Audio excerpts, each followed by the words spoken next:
So, ayan, dahil nandito na ako sa hotel, nag-check-in ako dito sa Winston Hotel para makapag-rest bago ko i-meet yung mga anak ko. Magbabawas muna tayo mga damit.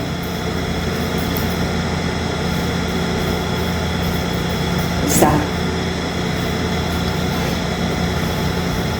Ang dalawa.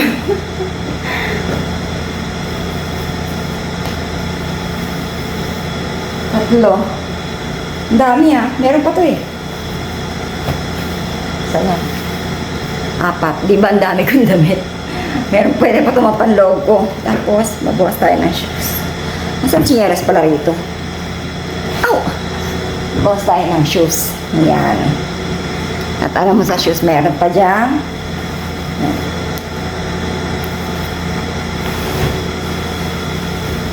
Ayan. Itsura ko. Tapos meron pa akong dobleng ganyan, no? Diba? Aloka. So, ayun lang. Huwag mong gagawin to kung may anxiety ka kasi mahirap huminga pag maraming suot na damit. Or pag hindi mo pa kayang kontrolin yung anxiety mo, don't do this. Don't try to do this.